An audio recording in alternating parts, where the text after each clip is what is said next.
தற்போதைய காலகட்டத்தில் கள்ளக்காதல் கொலைகள் பெருகிக் கொண்டே இருக்கின்றன. கணவன் குழந்தைகள் என தகாத உறவுகளுக்காக உயிர்கள் பலிவாங்கப்பட்டு கொண்டிருக்கின்றன. அதிலும் சமீப காலமாகவே திருமணமான புதுமண பெண்கள் தங்கள் கணவன்களை கொல்வது பெருகி வருகிறது. இப்போதும் ஒரு புதுமண பெண் துணிச்சலாக ஒரு காரியத்தை செய்திருக்கிறார். இது வட மாநிலங்களில் தற்பொழுது மிகப்பெரிய பரபரப்பை ஏற்படுத்தி வந்தது. என்ன நடந்தது விரிவாக பார்க்கலாம். உத்தரப்பிரதேச மாநிலம் பிரக்யாராஜின் ஏடிஏ காலனி பகுதியைச் சேர்ந்தவர் கேப்டன் நிஷாத். 26 வயதான இவருக்கும் கர்ச்சனா தீஹா கிராமத்தைச் சேர்ந்த சித்தாரா என்ற பெண்ணுக்கும் கடந்த ஏப்ரல் 29ஆம் தேதி பெரியவர்கள் ஆசீர்வாதத்துடன் திருமணம் நடந்தது. மறுநாள், அதாவது ஏப்ரல் 3ஆம் தேதியன்று மணமகள் புகுந்த வீட்டிற்கு அழைத்து வரப்பட்டார்.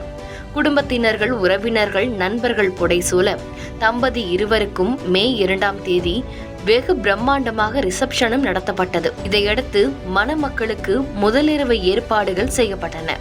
முதலிரவு அறைக்குள் மணமகன் உள்ளே நுழைந்த போதே தலையில் சேலையால் முக்கான் அணிந்து ஒரு மூலையில் உட்கார்ந்திருந்தார் சித்தாரா. அவரது கையில் ஒரு கூர்மையான கத்தி இருந்தது. இதை பார்த்து மணமகன் அதிர்ச்சி அடைந்தார். அப்போது சித்தாரா சொல்லும்போது, என்னை தொடாதே, கிட்ட வராதே, எனக்கு அமன் என்ற காதலன் இருக்கிறான். நான் அமனுக்கு சொந்தமானவள். இந்த கல்யாணத்தை பிடிக்காமல் செய்து கொண்டேன். கட்டாயப்படுத்தி உன்னை திருமணம் செய்து விட்டார்கள். அமனுடன் மட்டுமே நான் வாழ ஆசைப்படுகிறேன் என்றும், இவ்வளவு சொல்லியும் அதை மீறி என்னை தொட்டால் உன்னை 35 துண்டுகளாக பீஸாக வெட்டி விடுவேன் என்று முதலிரவிலேயே கணவனை மிரட்டியுள்ளார். 1000 கனவுகளோடு வந்த மணமகன் இதை கேட்டதுமே ஆடி போய் இரவு ரூமை விட்டு வெளியே வர முடியாமல் அங்கே சோஃபாவிலேயே விடிய உட்கார்ந்திருந்தாராம். மறுநாளும் இதை பற்றி வீட்டில் யாரிடமும் சொல்ல மணமகனுக்கு தைரியம் வரவில்லை. எனவே 3 நாட்களும் சோஃபாவிலேயே படுத்து எழுந்து சென்றார். இதற்கு பிறகுதான் மணமகன் குடும்பத்தாருக்கு விஷயம் தெரிந்தது. இது குறித்து சித்தாராவிடம் கேட்டதற்கு, ஆமாம், நான் அமன் என்பவரை காதலிக்கிறேன். என் பெற்றோர் கட்டாயப்படுத்தியதால் இந்த திருமணத்திற்கு ஒத்துக்கொண்டேன் என்றும் சிறிதும் சலனமில்லாமல் துணிச்சலாக சொன்னாராம். இதையடுத்து 2 குடும்பத்து பெரியவர்களும் இது குறித்து பேசி இறுதியில் தாலி கட்டிய கணவருடன் தான் சித்தாரா வாழ வேண்டும் என்று முடிவானதாம்.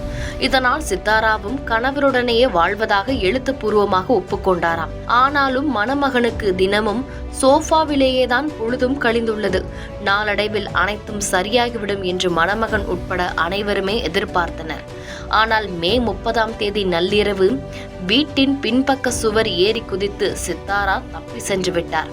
இது அங்கிருந்த சிசிடிவி காட்சியிலும் பதிவாகி உள்ளது. இது குடும்ப பிரச்சனை என்பதால் 2 தரப்பிலுமே பேசி தீர்த்து கொள்வதாக எழுத்துப்பூர்வமாகவும் காவல்துறையினரிடமும் சொல்லப்பட்டு விட்டதால் இது குறித்து வழக்கு பதிவு ஏதும் செய்யப்படவில்லை. இருப்பினும் மணமகனை சித்தாரா மிரட்டியது தற்பொழுது மணமகன் வீட்டாருக்கு பயத்தை ஏற்படுத்தியிருக்கிறது. இது குறித்து மணமகனின் பெற்றோர்கள் கூறும் பொழுது, நல்லவேளை அவள் ஓடிவிட்டாள் என்றும் இன்று என் மகன் உயிருடன் இருக்கிறார் என்றும் அவர்கள் கடவுளுக்கு நன்றி தெரிவித்தார்களாம். செய்திகளை உடனுக்குடன் தெரிந்து கொள்ள கீழ்கண்ட கேபிள் மற்றும் டிடிஹெச் நெட்வொர்க்குகளில் எம்நாடு செய்தி தொலைக்காட்சியை காணுங்கள். பாதகம் செய்பவரை கண்டால் நாம் பயம் கொள்ளலாகாது பாப்பா. மோதி மிதித்துவிடு பாப்பா, அவர் முகத்தில் உமிழ்ந்துவிடு பாப்பா. அண்மை செய்திகளை உடனுக்குடன் தெரிந்து கொள்ள இணைந்திருங்கள் எம்நாடு தொலைக்காட்சியுடன்.